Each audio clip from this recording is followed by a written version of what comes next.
We go.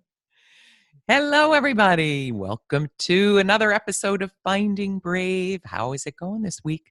Are you having a brave one?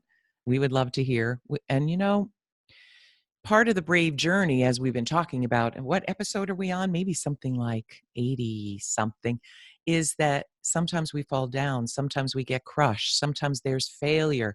That is all part of the brave journey. It doesn't look like one thing. It doesn't just look like success. It looks like all of it. So I hope you're getting that in the show. And I'm so excited to have as our guest Dov Baron today from Vancouver. Dov, thank you so much for joining me and taking time. I'm so appreciative. And we Thank are you. here. We are here talking about a topic that is already going a little viral in the Forbes interview we just published a few days ago on narcissistic leaders. And we are touching on the destructive lies they tell themselves and others. But as we were just sharing, we feel, I think, don't let me put words in your mouth, Dov, but that attacking people and pushing them down and ostracizing them and alienating them, that's not where we're going here. Where we are going is having our eyes opened about behaviors in ourselves.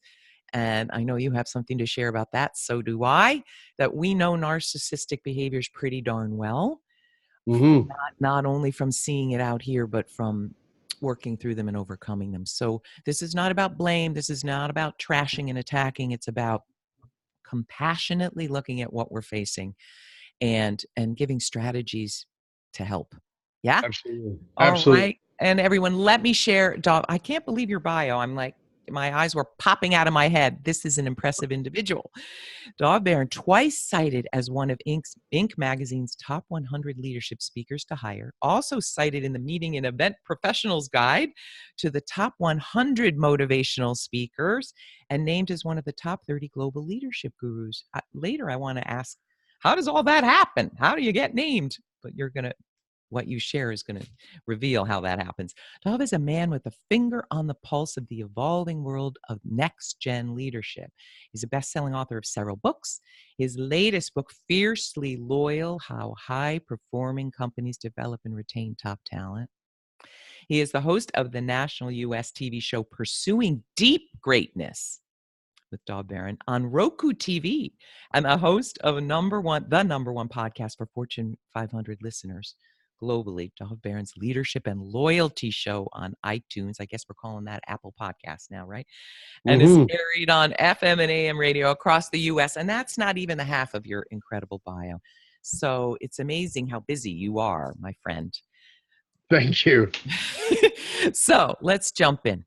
Sure. Where do we begin? What you were just sharing before, there are narcissistic behaviors and then there's narcissistic personality disorder. Two different things. Can you jump in and tell us, what do we need to know here? Yeah, I think that's what's important here. So there are people who behave like narcissists, and there are people who are narcissists. So let me just shift the context for a minute so I allow people to get it. Have you ever told a lie?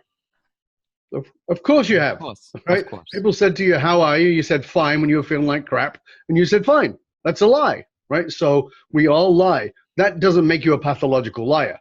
Yeah. It makes you somebody who tells lies occasionally, right? We all do. So so using that as a context, we've all behaved in a narcissistic manner, in a very selfish manner. That doesn't make us narcissists. There are narcissists, there's no doubt about it. And if you've ever worked for one, you've known that. You know exactly what it is.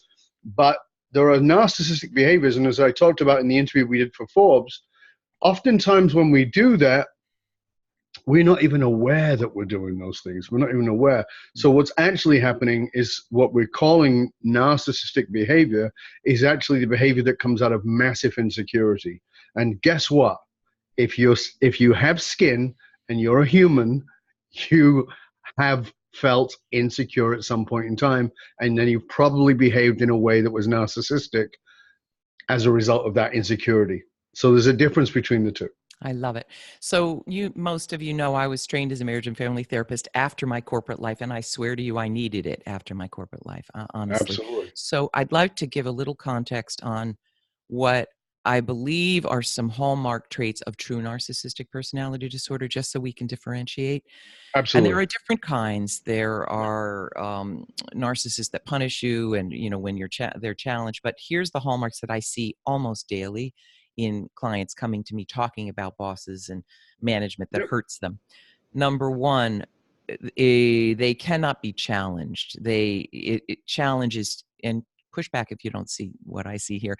They basically, and they might not act like they can't be challenged, but often they'll drum you out with a murderous rage later because you've challenged them. Number two, there's a sense of entitlement, like they don't have to follow the rules, like they are above other people. Like, have you ever been at Disney and there's a line of 4,000 people, and a true narcissist might say, I don't deserve to need to stand in this line. I'm better than that, right? Number three is there is an absolute absence of empathy, which can make a person a monster, right? Hmm. They really cannot be able to sit in your shoes and understand what you feel. Okay. Hmm. What would you say? Would you agree with those three first I traits? would I would agree with all of them, but I would take each one of them separately Mm-hmm. and say, listen, if you're feeling insecure and somebody challenges you, you're going to behave like a narcissist because you can't be challenged. Yeah. You get enraged when somebody challenges you. Doesn't mean you're a narcissist. It means you're massively insecure. It's the stack of all these things that causes the weather challenges. And it's So a degree. It's a spectrum disorder. So exactly, and that's what the thing. that's important to know. That's a Many of very us are important thing. on a 1 or 2 of the scale. A And so 10 is a frightening individual who's going to do right. incredible And damage. that's the thing is to look, and again, I'd say this in my work that I do with private individuals is nobody is objective in their subjective reality. Mhm. So you need objective reality. You need somebody like you need a Dove, you need a Kathy, you need somebody who can say to you, hold on a second, let's look at this. What's the root of this? Where is this coming from? And now there's a whole range of things that are showing up inside of this spectrum that are pushing us towards this. So I give you an example. Empathy. There's a lot of talk about empathy, and I think empathy is a wonderful subject, and we need to have a heck of a lot more of it. But here's the thing: maybe in your childhood it wasn't safe to be empathetic. Maybe you learned to disguise your empathy so well that you've now disguised it from yourself. That when those feelings come up, you actually repress them because you used to get beaten, whether that's verbally or physically or emotionally, whatever it was, for being empathetic. You were told, if you're a guy, particularly, maybe you were told you're being a wimp, because you Wuss. were being empathetic, you were being a wuss, whatever it was. So you repress your empathy. It doesn't mean you don't have it. I remember working with a leader who seemed to be very unempathetic, who I sat with, who started talking about something and talked about themselves and started to get a bit teary. And was like, okay, that still could be narcissism because it's all about you. But then they talked about somebody else and they got way more emotional. And it was because I was safe. I created a safe space for them to feel for others. So I'm always nervous about labeling somebody as a narcissist. I much rather say these are narcissistic behaviors on the spectrum. And if we stack them all up, yeah, maybe we do have somebody who has narcissistic personality disorder.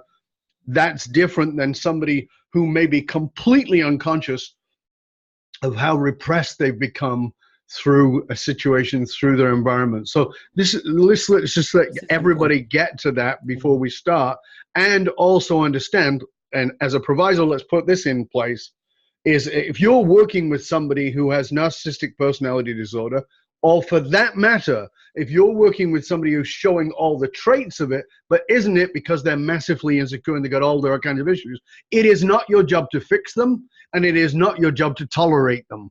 You don't have to put up with them. So even if they're a really lovely, kind person, but have gone through such crap in their lives that they're behaving like this, you don't have to tolerate it. You don't have to go, well, it must have been a rotten childhood for them. No. You have to go, you know what? I don't need to be in this. This is destructive and unhealthy, and you need to leave, and you need to walk away, and you need to take care of yourself. I love it. There's so much. I just want to highlight 2 things, if I could. You know how you said sometimes it's not safe to develop these traits that Absolutely. are actually advantageous. As being on the receiving end of narcissists in childhood, sometimes I think that we become more empathic than we ever would. And that can be great, except it can be challenging if you don't have boundaries. So it's even the flip side that I hear a lot of Absolutely. people going, I'm so compassionate, I'm so empathic. No, you're getting walked on.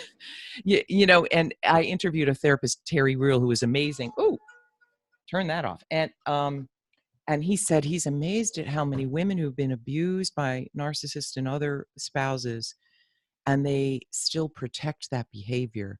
And it's to your point. I think sometimes when we're overly empathic, we feel so badly for the individual who's troubled or who's broken inside that we allow ourselves to continue to be mistreated. Oh, I Well, see your ears can I going. take that a Yeah, little bit? Can I take that a little bit deeper? please. Okay, so I get what you're saying, and I agree with it, and I want to take it a step deeper into that and say this. So here's the thing. You grew up, you as in not you, Kathy, not whoever it is, a person grows up with a narcissistic parent who makes it all about them. Maybe the child develops, is living with a parent who has Munchausen syndrome or whatever it might be, right? So you've been dealing with all this craziness. And what happens is as you said, the person might develop an over blown sense of compassion and empathy.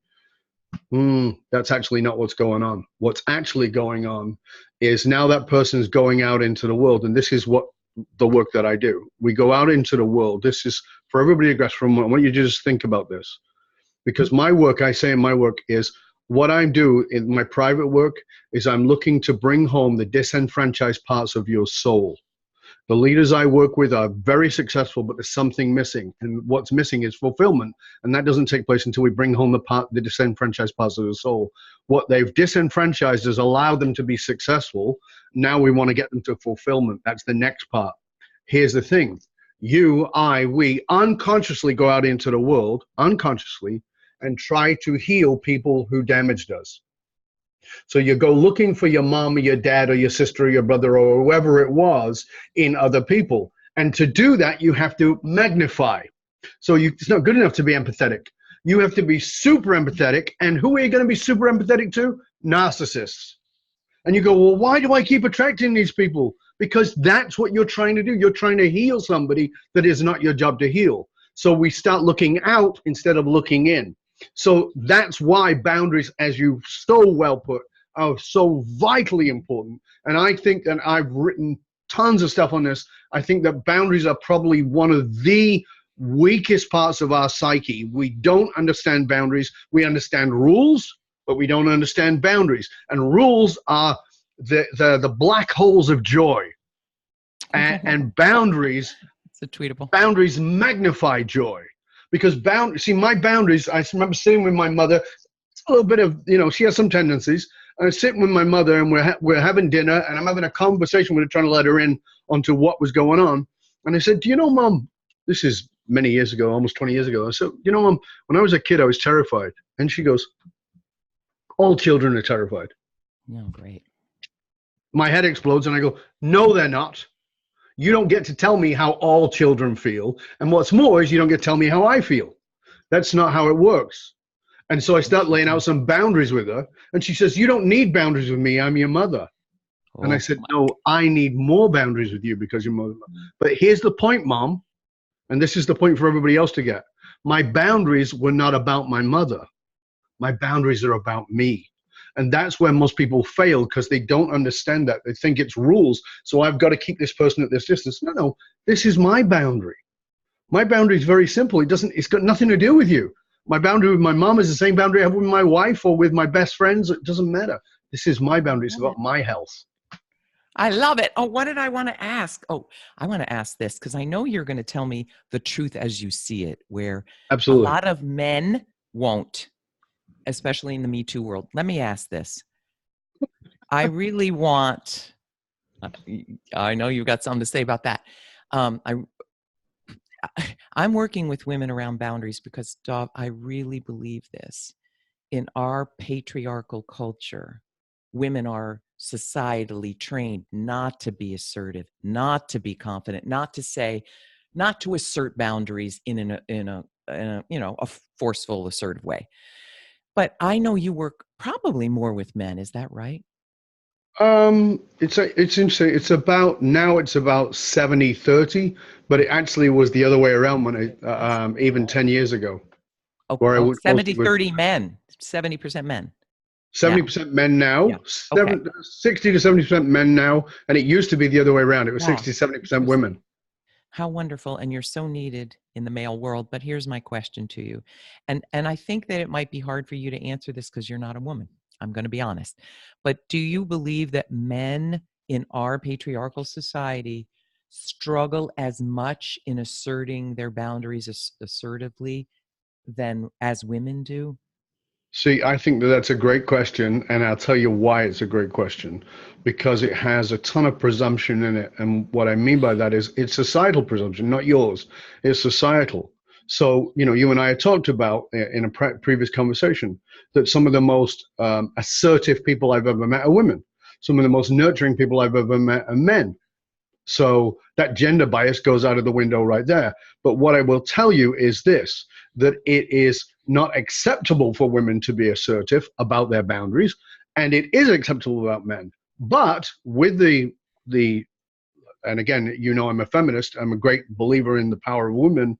I think that men are now terrified of asserting their boundaries because they're afraid it's going to come across as aggression or whatever it might be. And I think women are afraid of asserting their boundaries because they're afraid of looking like a bitch. Well, guess what? That's not what you are. You're an empowered human being. You need to own that empowerment. But I think that men are afraid of it. But the difference for men is that men are afraid of not looking strong. See, women are afraid of looking like a bitch, but men are afraid of not looking strong. And that strong is a false strong. It's got nothing to do with strength. I cry at commercials. Nobody looks at me and thinks, this guy's a big softie. Nobody thinks that about me, but I'm a big softie. So what is it? It's the yin and the yang. I have both. I have a deep sense of empathy, a deep sense of compassion. I'm incredibly loving. I upset my son on the weekend because I said something to him and he was pissed off at me. And for 2 days, I was carrying the weight of that because I don't like hurting the people I love, even though it was not intentional. That weighed on me and made me feel deeply, deeply sad. At the same time, cross my boundary and you will know it. And I will not hold back on that. So this is the thing. We've got to understand that it's both. And it's the yin and yang. And yin is not better than yang. Yang is not better than yin. So in women, there's a yin. But guess what? In the middle of the yin square, yin sign is the yang. And it's the same with the yang, there's the yin inside. We've got to embrace both in ourselves because women are magnificent. We need way more women leaders in the world, way more. If only to create maybe a little more than we need to create a little more balance, because that's how we need to move a little bit more. And yeah, men are terrified of the Me Too movement, and some of that is appropriate and some of it isn't. And we've got to kind of work that out a little bit. But that's really 100%. But let me ask you this. I wonder if this is similar in your work and mine. We can have this conversation with the sphere of people that we work with. And I don't want to sound not humble, but it's an evolved way of thinking because I think it's outside of what we're taught. So it's evolved in that it takes bravery to think and say this stuff. And I think you're brave and you're dealing. Oh, that's what I wanted to share. This please check out our Forbes interview, folks, and it's linked to below. But you mentioned a guy who was stealing the light, and we're going to talk about that in a minute, from his team and from your team that was helping his team. And you finally had a walk and called him out on it. And what I love about this guy, he said, he was quiet, but then he said, how can I do that if I'm not aware of it? Which, anyone who studied therapy laughs at that comment in a loving way. We're all doing everything we're not aware of. So much of it, huge percentages are unconscious. But the fact that guy could hear what you said and listen. I mean, that is one difference between narcissistic personality disorder. It's usually so entrenched they won't get therapy unless they're going to lose everything because it's just too much for them. So that's one sign that you're working with someone who has, capacity to change. But here is my question. Mm-hmm. When you say what you say I got so many questions. I'm assuming that you say some of this on stage in front of 100 or 1,000 leaders. How many people go, bull, Dov? What a bunch of bull. Are they all receiving it well? Or like in the world I work in, these leaders would not listen to this. They would say, what are these people talking about? Right. Deep, boundaries. What the hell? Right. Are you understanding my question? I do. And I think it's a great question. So there, again, we're back to these social norms, right? So if you're watching this on YouTube and you can see us, you can see that I look like I've been punched in the face, or I might punch you in the face, because I used to be a boxer. I was a martial artist. I've been a bodybuilder since I was 19 years old, and I'm not 19 anymore. I was born in a ghetto. I look tough. I'm not, but I look tough. So, and I am very assertive in what I speak about, and I'm very knowledgeable, and I've got a good background, and I've done a lot of work on myself and on my learning. I've spent more than 40 years in my own development, not even working with other people. So I can speak with a level of certainty. And so one of the things that happens with me is that people will say to their friends, you need to talk to Dov, because they know that person will listen to me, because they are credibility with them, right? Yeah, because they're alpha dogs and I'm an alpha wolf, right? Right, I'm an alpha wolf, and there's no aggression. You mean you're a level above the alpha dog? Yeah, it means that I don't buy your barking. You can bark at me all you like. I don't care. I really don't care, because I care about your soul, not about your ego. So I will call you out on that nonsense, and I'll just say to you, listen, I said this to one of the leaders I was working with last week. I just leaned in and I went, so he's telling me stuff, and I said, you do know you're full of shit, right? And he just looked at me and goes, what do you mean? And I said, you're full of shit. I said, so do you think you're fooling me? Because you're not, but maybe you're fooling yourself. So let's just check that. And he, and I've said this before, and he said, nobody speaks to me like that. And I go, that's the frickin' problem. That's the problem. So here's the deal. Are you paying me to blow smoke up your skirt? Because if you are, we'll go and buy a smoke machine. And if you're paying me to help you, let's stop with the bullshit. And he went, oh, okay, great. That's it. So do I do that on stage? Yes, to a lesser degree, of course, because I'm speaking to a generalized audience. But part of what I say on stage is this, is like, listen, I've got 40 years of work here in this area. I've got 35 years of working with other people in this area, and you don't have to agree with me, and I don't expect you to agree with me. And a lot of my stuff I can back up with science and psychology and all kinds of neurosciences, all those things that I'm fascinated with that are just my interest. But I don't have time to give you all the research. I'm not here for that. I'm just going to tell you how I see it. And if you think I'm full of it, you can walk out. You can tell your man, this guy was a knob and I have nothing to do with him. Great. My job is this, is either to wake you up or to plant a seed. And sometimes that seed will sit there for 10 years. And one day you'll wake up and you won't even know it was the seed I planted. And you'll go, you know what? Maybe I'm a douchebag. I need to look at that. Maybe I need to book an appointment with a therapist, because guess what? My kids stopped talking to me. Guess what? My wife, who I really love, left me, and I thought the marriage was good. Or my husband, because I do work with women, I see that all the time. So I do say those things on stage to a lesser degree, but I back up a lot of the stuff I'm going to say. But as you said, we can't deliver all the research. I just like, listen, my bottom line is this. Are you successful? Yes, you're in this room. Of course you're successful. So let's take that as a foregone conclusion. You'd have to show me your taxes. Now let me ask you this. And you don't have to tell me, you have to tell yourself. Are you fulfilled? Because at the end of success is misery if you don't have fulfillment. The process is success, significance, fulfillment, legacy. Where are you on that scale? If you have success, fantastic. If you think legacy is about the money you're leaving for your kids, it's not. So the process is success, significance, fulfillment, legacy. That's it. You know what's so awesome about this podcast and this work? I just interviewed Marissa Orr, who came out with a book today, Lean Out. It's the antithesis of lean in. And at the bottom line, she's saying, we've got success all effed up. that Absolutely. it isn't the compensation package you have. I mean, if you're killing yourself and you did eke it as a woman to the corner office and you're all alone in it and you're not fulfilled, what good is it? Oh, oh, I love it. So I have to make a little detour, Dov, and ask you this. You've mentioned soul, I think 3 times. Hmm. I love to talk about, I call it your spirit, your soul. I feel, I'm Sure. talking about the same thing you are. Can you tell me how you, when you're working with Fortune 100, mostly male CEOs, how do you talk about soul? How do you define Uh, it? What do you say? well, I talk very directly about soul, but I usually start off by saying, um, is there a part of, yeah, I'll actually do this series of questions with everybody. I can Great. do it. Oh, Yeah. All right. So I'll say, who are you? So it's very plain. Who are you? And the person will say their name. And I'll go, no, that's your name. And I go, who are you? And they go, well, I'm the CEO of XYZ. And I go, no, that's your title. And they go, I don't know what you mean. And I just don't give an explanation. I say, who are you?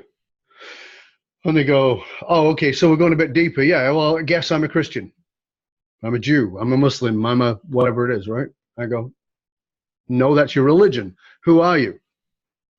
Oh, okay, I'm a human. I'm a male. No, that's your gender. That's your species, species. Oh, good grief. right? No, who are you? And the answer is, for most people, I don't know. And I say, I'm here to get in touch with the part of you that does. Oh, so how would you answer that? I'm thinking, what does he want? I'm a mom, I'm a sister, I'm a friend. No, those are your roles. All right, I'm loving, I'm kind, I'm smart. No, those are your descriptions. How would you rightly answer that if I ask you, Dov? I Who don't are want to say it because I don't want somebody to get it. And I'll tell you why. glom Well, onto it I'll tell and you take why. Because they glom onto it and it becomes what I call spiritual ego. And spiritual egoic people drive me insane. It's this, well, you don't understand because I did Dobbs courses. You don't understand I've been in 10 years of therapy. You don't understand I read Eckhart Tolle's books. You're full of shit. Sorry. All that is nonsense. It's spiritual ego. You're no better than anybody else. I'm not better than anybody I've ever worked with. In fact, I will tell you, I was asked in an interview many years ago, in a very high-level interview, and I was asked, why are you so good at what you do? It's a fair question. Why are you so good? Like people are like, big people come and talk to you. Why are you so good at what you do? And I said, it's real simple. Because no one has ever sat in front of me who isn't me. Everybody is me. It's a reflection of me. My crap is going to show up in them, and I can see that in them. And maybe it's stuff that I've worked through. Maybe it's something I'm working on, and maybe it's something I've still got to work on. But nobody sits in front of me who isn't me. And so I don't want your spiritual ego. If you want to tell me, well, I did this and I did that, that's nice. I'm not taking it away from you, and I respect that you did it, and I even honor that you did it. But that's not a statement of who you are. So I won't give that answer for somebody to glom on and say, so because I've had people try and do that with me. They try and give me my answer back. Like, are you crazy? Do you think I don't know that? You think I haven't worked that out? Ooh, I want to do this exercise with you because I want the people listening to do this exercise. So I want to answer that question. And the truth is, I think we're all evolving. And what I would give as an answer today is not the answer I'm going to give. And I don't want it to be the answer I'm going to give in 10 years. But I do feel finally very fulfilled in the work I'm doing. And I feel like there are disenfranchised parts of me that I'm glimpsing and bringing back. It's not all perfect, but what would be an answer that you would say that person gets themselves? Well, you just gave it. I did? Yeah. I didn't say who I am. I said what the journey was and what I think, and that's okay. Did I pass? Well, you see, this is the thing, is that we live in a goal-oriented world, and so we try answering the question with our intellect. It doesn't work. That's how I know that person hasn't got the answer, because they intellectualize it. It doesn't work. So here's the thing, is that, as you know, I talk a lot about purpose, and I work with leaders on finding their purpose, which is actually the soulful connection to themselves. But finding their purpose and building the purpose of the organization that magnetizes the great people to them, and they build great organizations out of that, and it makes them about 1,200% more profitable than a non-purpose driven company. So it's got a lot of great practicality to it. But here's the thing about it, that purpose has never gone away. My purpose was there right at the beginning. But it's evolved and it's deepened. It's evolved and deepened, and that's what happens with the soulful, purposeful part of us. Is it evolves and it deepens. It doesn't change. It evolves and deepens. So the statement, if you would have asked me if I'd have been able to get in touch with that, what is my purpose, when I was 10, it would have been a shallower version of the same thing I would say today. Which is? Now, after all the work and the depth, I can say it in a different way now. And the other thing about knowing your purpose is that there are two forms of your purpose, and I talk a lot about this in the work that we do privately, is that you have what we call an external purpose and an internal purpose. The external purpose is what you can say to the world that the world will likely understand. It can even become part of your marketing. And then you have an internal purpose, and your internal purpose is something you know about yourself. And your internal purpose, by the way, should scare the crap out of you. Because it should be so big that it frightens you. When I say my purpose, to me, every time I say it, and I've been saying it for years, I still go, oh, I can't really say that. Because it feels too big. In my eyes. I get tears in my eyes thinking it. And it's one word. It's one word. There you go. It's so big, it's like, oh my God, oh. And feel like, oh, I can't really say that. So, okay. So there's a palatable word. And interesting, because we started talking about narcissism. But when you actually own your purpose, the statement of it to those who don't understand, it will sound narcissistic. Oh, sure. It'll sound egoic. Because, oh, you egomaniac. You really think you're that? See, we've already lost, because it's not where I was coming from. Oh, I love this work, Dov. I feel like it's a big therapy session. All right. Now, what do we need? Can I go in this direction? You can go in any direction you want. I want to talk about, you'll love this, because I think I mentioned this before to you, but one of my most viral posts was on LinkedIn 4 years ago, and it was on 5 years ago. 6 toxic behaviors that push people away, how to recognize them in yourself and change them. And I thought, I'm going to get massacred here. Like, how dare you? But all I got was, oh my God, I'm toxic. That's what readers got. And I thought, what a beautiful world that we can read something and say, oh no, like you said, I said something hurtful to my kid. And that weighed with me heavily. That's how I know you're not don't have a narcissistic personality disorder. But can we talk about ways you can recognize what has to heal in yourself? Can we make it that? Sure. I think that, again, I do want to come back to saying, though, none of us is fully objective in our subjective realities. Right. So you need somebody who, and by the way, I highly recommend somebody you pay to be objective. Not Aunt Sally. Not your Aunt Sally, not your best friend, not your mom, not your dad, because they've all got smoke machines. They all love you, right? And they're going to blow smoke up your skirt. Or they have an agenda about you, right? Exactly, yeah. I mean, not neutral. No, so I'll give you an example of that. So when I do work with clients, they fly in to work with me initially. We're on a 1-year contract. They spend one full day, 24 hours straight with me. Oh, good grief. Don't go anywhere else. That's a lot.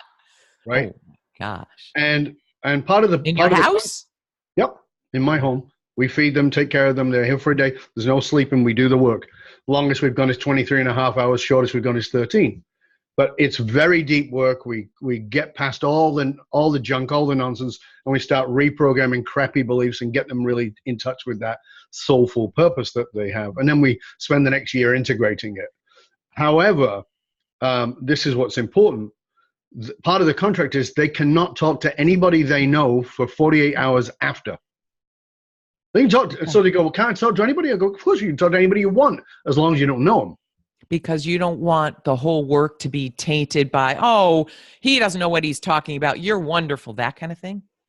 That kind of thing, certainly. But here's the way I put it is, by our very nature, we sell people who we are. So we meet people and we sell them. We say, you know, I'm not very good at that.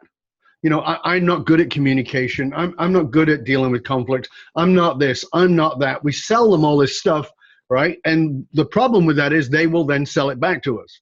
And if you've come in and done the work with me and we've undone and dismantled a lot of the crap and we've really built on the strengths and the powers and brought those up, and then you go out into the world and you say, well, you know, here's what I've realized is that this is, oh, come on, you're not like that.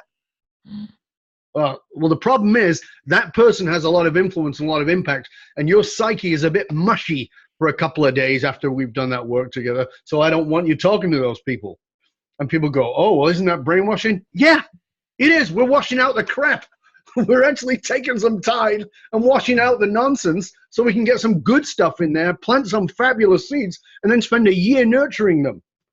And that's what happens. That's what's transformative. That's transformative leadership that we do. It's conscious leadership development. That's what it says about me. Dov Baron, conscious leadership development. It's not unconscious leadership development. It's not strategic leadership development. It's not like leadership with other people development. It's me. The other thing I love is, you know, there are retreats where you go and you're to be quiet for a week. People have breakdowns over it. It's also let the person sit with themselves. Let themselves be the highest guide. Yeah. Right? Oh, I love it. How did we bring that up? Where were we going with that? Talking about, I think that was a response to how do we help people right now identify what their soul wants healing, the disenfranchised parts. What tips can you give, Dov? So here's the thing. I want you, as you're listening to this, and you know, I know we listen to podcasts passively, but I'm actually going to ask you to take a moment and not be passive. I'm actually going to take out a pen and paper and just ask yourself, I'm going to give you a couple of questions that are going to help you.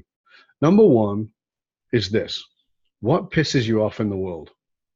I mean that quite literally. And I don't mean what pisses you off in the world today. So you go, well, I'm sick of the Republican Party, or I'm sick of the Democratic Party. You know, those are things that bother you now. So what? Right? I'm asking you to think about the things that have bothered you for as long as you can remember.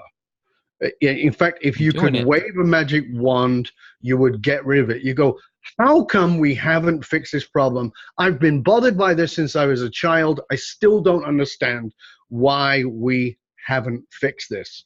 Why is that? And it's something that's bothered you for as long as you can remember.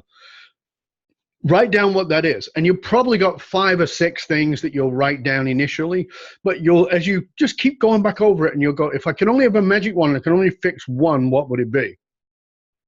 When you get to that, you're already on the path to your purpose. Now you say, okay, so here's what it comes down to, right? So for me, when I did that work, there was all kinds of things, and there still is, all kinds of things on my list. But if I have to really boil it down, as a kid, I was fascinated and irritated by smart people doing dumb shit. That was it for me, right? It's like I would look at my aunt, who was a very attractive woman, who was very well dressed, who would constantly date men who would treat her like garbage. And I, as a kid, could see you're dating the same guy with a new face. Oh, wow. I could see that. I could see my mother doing it. I could see my uncle doing it. I could see people repeating. I could see my family members going to start a job, and it was like the same nonsense. Like, so I was fascinated by that. And it was like, if I could wave a wand, I would wake people up to see that they're repeating a cycle. Intelligent people who can't see that they're doing dumb things. I was fascinated by that. I wanted to change that, because that for me was the root of racism, because I grew up around, yes, I know I'm a white guy, but I got racial bigotry because I was a Jew. I was the only Jew in a secular school, the only Jew. Wow. It's not true. The headmaster was too, but nobody knew that because he hid it. So where was that? Where was that? What town? In a ghetto in northern England, in a place called Salford. And so, you know, I got beat up every day for being a Jew. I got this. And if you're not watching this on video and you're listening, I'm holding up my hands and my 5 fingers. And the 5 fingers stood for, I didn't know. I thot people were like, you know, I remember a kid.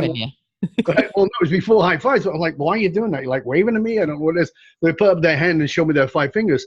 And I was like, so I do this back to them, and I didn't know because I was in a new school. And then they start hitting me and saying things to me, and it stood for, the Jews killed our Lord. That was the 5, right? And I said, number 1, I'm 10, and I think your Lord is gone a lot longer than that, so it certainly wasn't me. And by the way, because I was a weird kid and I studied all kinds of weird things. I go, it wasn't the Jews. It was the Romans who put him on a piece of wood. So, you know, you might want to check your facts a little bit, which of course got me punched in the head a little bit more. So, oh my God. So I was fascinated by why people did things that were, you know, that followed a pattern. I was fascinated by patterns. Why people followed a pattern that got them to an outcome they didn't want. I was fascinated by that. They complained about the pattern that they were walking down.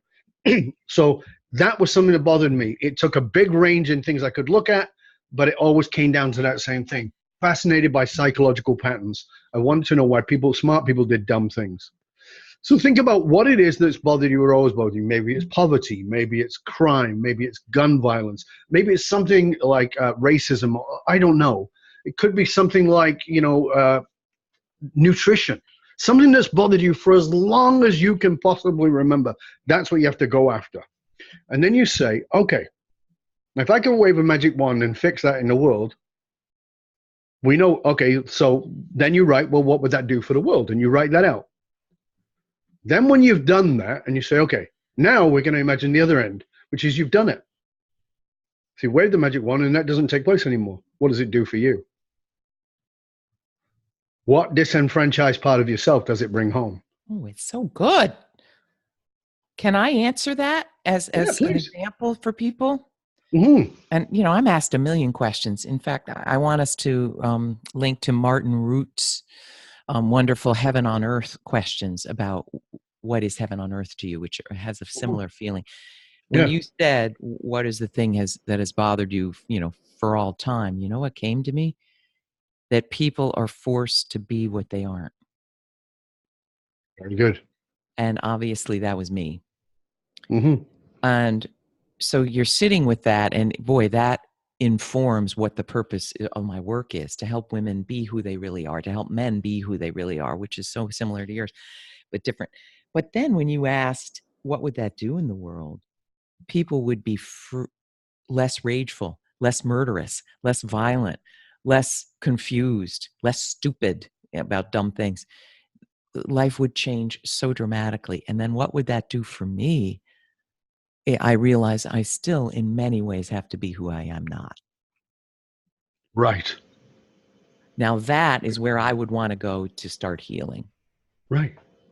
See, but you know what's wonderful, Kathy? Fantastic. I just want everybody to get this for a minute. You know what's wonderful? Is that you are an enlightened, astute, conscious leader and woman who just I still got work to do. Now, I know you know that. But now I know what work. Exactly. Now you know what work, and you openly admit it in front of others. Vulnerability is power. You know this. Brene Brown's talked a lot about it. I've been talking about it for 30 odd years. Vulnerability is power. You don't get any power in your life until you speak about you actually. And people say, well, why do I have to say it? Because when you say it out loud, you have to hear it. Oh, Dov, you're great. It's so helpful. So what you just said. You're also, what are you going to do? When you say it, you can't slurp it back in. You've said it. You put the stake in the ground. I said it on a podcast. Right. Whoa. When you say it inside your own head, you can diffuse it. You can. I didn't hear that. It didn't really happen. But you've said it out loud. You've said it in front of witnesses. Here it is. This is what I've got to do. I still feel like I can't be fully who I am, and I'm still trying to be something that I'm not. I just did a video I released yesterday. It was called The Cost of Being Normal. The cost of being normal. We are so busy in our world trying to be normal, looking at what normal is and comparing ourselves to it. And here's the thing. I want you to think about who you're attracted to. It ain't normal. Everything you're attracted to. The eye is pulled to that which is not normal. If you walk into an elevator and somebody has a big ass zit on their nose, you can't look anywhere else. That's how the mind works. We are attracted to that which is not normal. We actually look for things. We look for patterns and breaks in patterns. That's the psychology of human beings. So we're not normal. So we're so busy trying to fit in that we give away our soul. We try to fit into our family. Talk about the disenfranchised parts of who we are. We're so busy trying to fit into our family that we stop being ourselves. We start trying to be normal in the context of that. Well, if you grew up with narcissistic parents, what are you going to do? Because normal is narcissism. I actually know I worked with a client who behaved entirely like a narcissist, who was not a narcissist, who was actually the flip side and incredibly deeply empathetic, in so much so that I was like, I actually had to question myself. It was so polarized that I actually go, is this person maneuvering me? And they're actually are a narcissist, because some narcissists are sociopathic and they can maneuver very well. And I'm like, is that what's going on here? But it was just like the person had to normalize narcissism. Wow. They had to internalize it to live. Exactly, just to cope and save themselves. Oh my gosh. I want to talk another hour, but I want to just say this, Dov, and not as a way to blow smoke.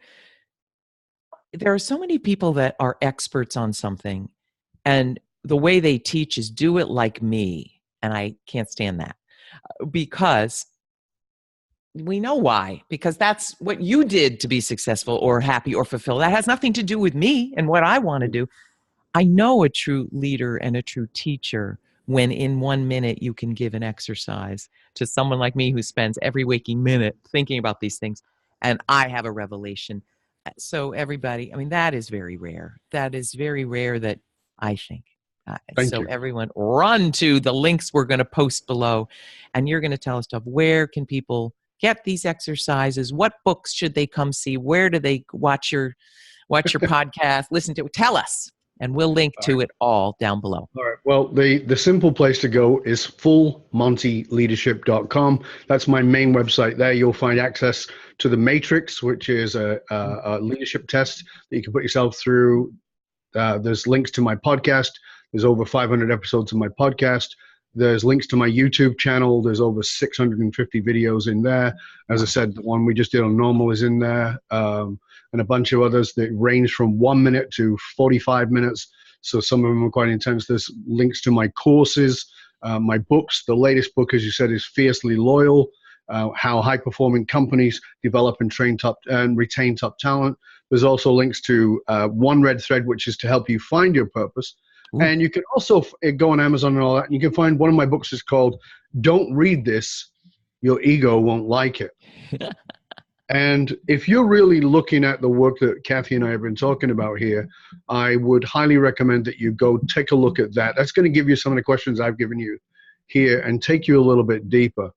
There are all kinds of resources for me. You can find them all. But here's the thing I want you to, may I just speak for a moment here about this, Kathy? Please. So here's the thing.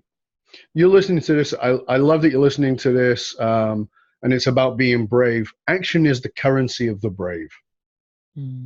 Right? It's not passivity. It's not insight either, is it? Not insight. Listen, you get bragging rights with your aha moments. Nobody gives a crap about your aha moments, including you. They're just bragging rights. Oh, look, I learned this. Who cares? Who cares? Nobody cares about aha moments. What you really care about is transformational moments, the moments you take action. Action is the currency of the brave. Information is what the hole in the donut. Transformation comes from application. So here's what I want you to do. Kathy spends this time, and I don't know if you know this, but I have a podcast. I know. It takes a lot of time to find great guests who come and give you their time. And every time a guest gives their time, guess what? Kathy has to give her time. And she is not cheap. Like, you can't get her for a couple of bucks, right? She's doing great work, making massive difference in the world, and she's giving you her time, and she's bringing guests to give their time to you. So here's what I want you to do. I want you to go subscribe to this channel. I want you to share this podcast with other people. I want you to write reviews on whether it's iTunes or Spotify or wherever it is that you listen to it. Write a review, share it, subscribe to it, all those things. And here's what I want you to do. And Kathy can decide what she wants to do with it, but here's what I want you to do. I want to have you write to Kathy and write to me and tell me what you got out of this. Because we don't want to just know we want to know what you're going to do with it. What are you going to do with this?